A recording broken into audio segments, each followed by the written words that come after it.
Namasté. Bienvenue sur la chaîne Bougourou Mario. Bienvenue à toi, cher auditeur. C'est un plaisir de t'accueillir encore pour ces quelques minutes. Aujourd'hui, je vais vous présenter une petite vidéo qui, comme d'habitude, fait suite à certains commentaires, à certaines questions que j'ai reçues de mes auditeurs. J'aime bien répondre aux questions par des vidéos. Évidemment, je ne peux répondre la journée même, mais ça vient. Je tente de faire du mieux que je peux, le plus rapidement possible. Aujourd'hui, on m'a questionné sur ce qu'était un vrai disciple. Qu'est-ce qu'il fallait pour être un vrai disciple? Alors, je vais vous lancer mon petit exposé dans ce sens. Traditionnellement, un garçon, dès son plus jeune âge, était présenté à un maître, un grand maître spirituel qu'on appelait un gourou. Il passait sa vie aux pieds de son maître, à écouter son enseignement, à lire des livres saints, s'ils étaient disponibles, évidemment. Les Écritures saintes sont toujours d'un secours sans prix. Et il passait sa vie à écouter les enseignements de son maître, à le servir, à le vénérer, comme un Dieu, comme une image vivante de Dieu. L'enseignement était oral en particulier, bien que plus tard il devienne par écrit. Dispensé de maître à disciples, qui devenaient des maîtres à leur tour et enseignaient à nouveau à des disciples qui leur étaient présentés. Cela formait une chaîne, si l'on veut. Certaines de ces chaînes traditionnelles existent encore aujourd'hui, mais elles sont plutôt rares et souvent aussi contestées, malheureusement. Les temps ont bien changé. Un tel scénario n'est presque plus possible de nos jours. En effet, qui peut consacrer sa vie à un maître dans une pauvreté immense, dans un dénuement total, et servir son maître et suivre son enseignement à la lettre? C'est plutôt rare de nos jours, sauf peut-être dans certaines contrées oubliées ou dans des campagnes éloignées. Mais évidemment, dans nos villes modernes, dans nos vies modernes, cela semble impossible. Le temps est venu de rendre public l'enseignement spirituel dispensé par les grands maîtres. Ceci est une opinion personnelle, évidemment, mais elle est renforcée par l'opinion de plusieurs grands maîtres. Aujourd'hui, le temps est venu d'enseigner l'Advaita Vedanta, d'enseigner la non-dualité à tous et chacun. Dans le but très simple de former une nouvelle race d'hommes et de femmes avec une conscience universelle développée, éveillée, réalisée. Les vrais disciples sont rares, surtout parce que les vrais maîtres sont rares également.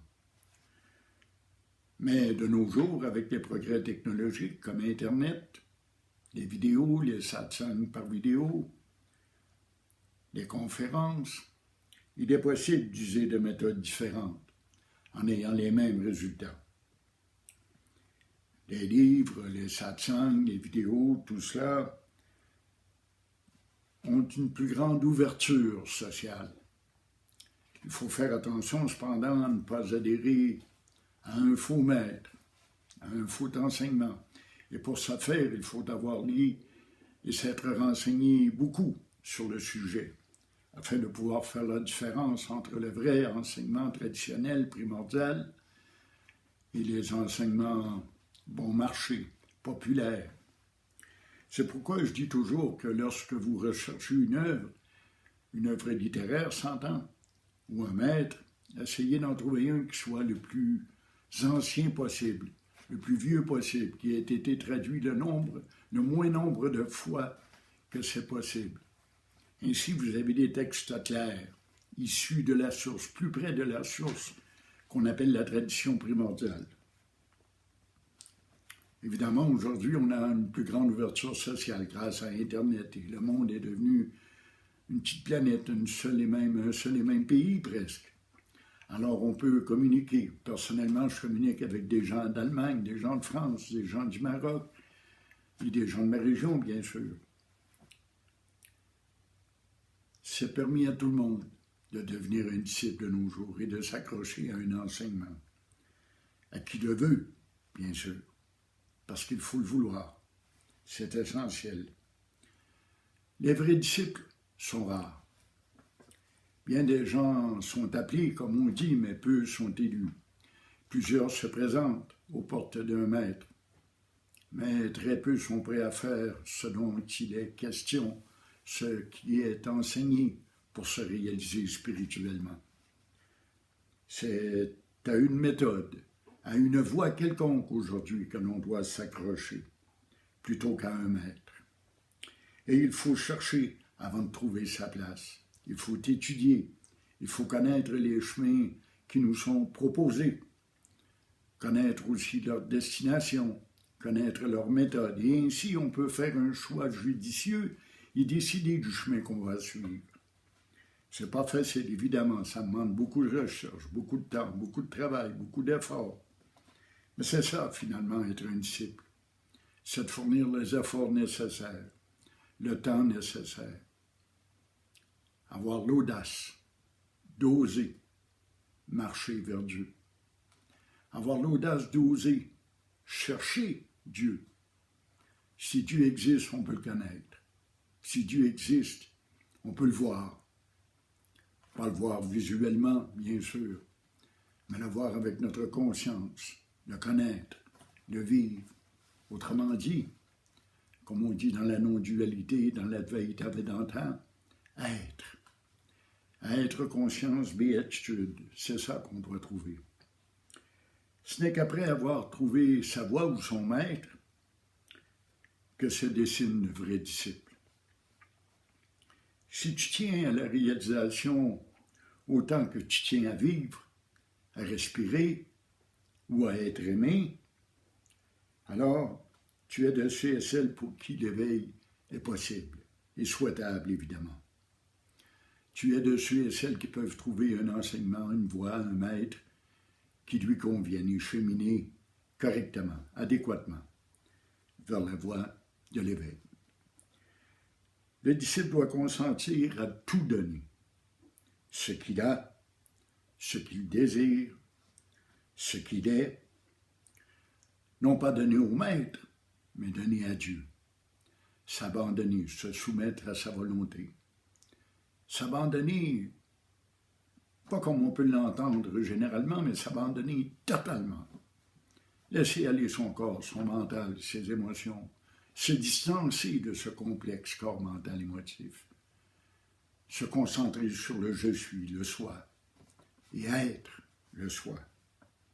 Le vrai disciple est celui qui suit la voie spirituelle et les conseils de son maître à la lettre.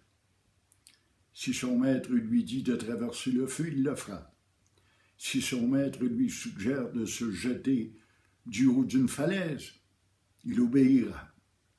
Il fera tout ce que son maître lui demande ou ce que la voie exige de lui, l'enseignement qu'il a choisi comme route. Voilà le vrai disciple. Pas nécessaire de souligner que ces vrais disciples sont rares. Au contraire, on voudrait prendre comme une pilule et être aussitôt réalisé, aussitôt éveillé, connaître une expérience spirituelle. Mais ça n'existe pas. Il n'y a pas de substance, de drogue ou quoi que ce soit d'autre qui peut nous amener l'éveil.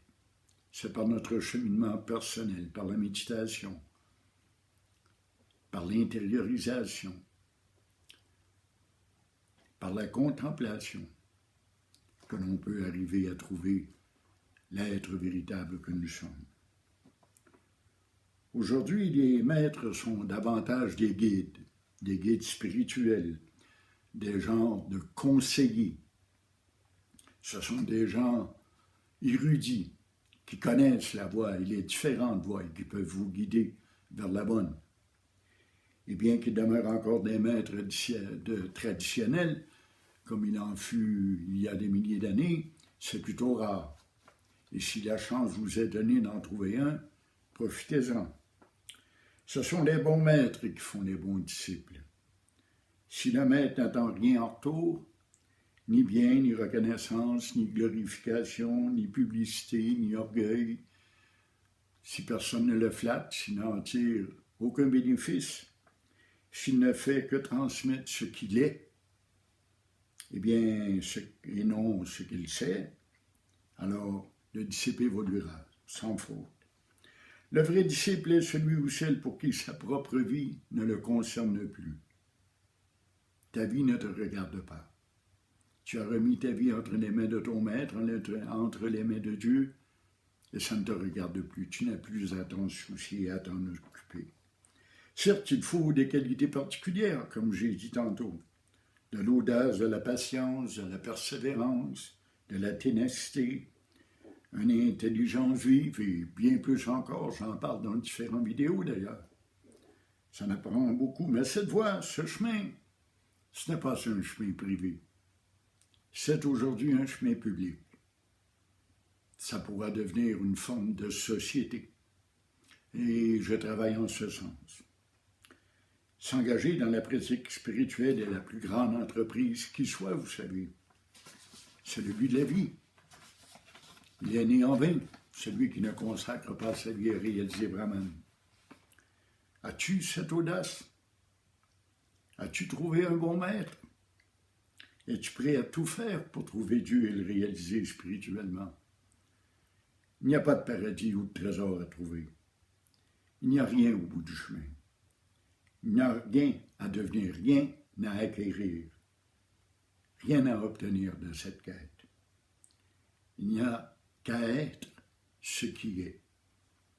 Voilà la vérité. Bien sûr, ce n'est pas donné à tout le monde, comme je dis. Pour certains, la réalisation sera plutôt rapide. Il leur suffira d'entendre la vérité une fois pour se réaliser, mais pour d'autres, il faudra des années et des années de labeur. Je suis parmi ceux-là. J'ai mis des années à avancer, à progresser, à évoluer spirituellement. J'avais une tête dure, probablement, une tête de cochon, comme on dit par chez nous. Eh bien, voilà qui se termine notre vidéo. Bien sûr, je vous engage, je vous invite fortement à m'envoyer vos commentaires et vos questions à Bogourou, B-O-G-O-U-R-O-U, à commercialgmail.com. Il m'a fait toujours un plaisir immense de vous lire ou de vous répondre direct sur Messenger ou encore de faire des vidéos sur le sujet. Ne soyez pas gênés, participez, engagez-vous, pratiquez. C'est ça le but de la vie. Et si je vous dis, c'est parce que je le fais et que je le crois sincèrement. Ce n'est pas simplement qu'une croyance, c'est une connaissance. À bientôt, j'espère.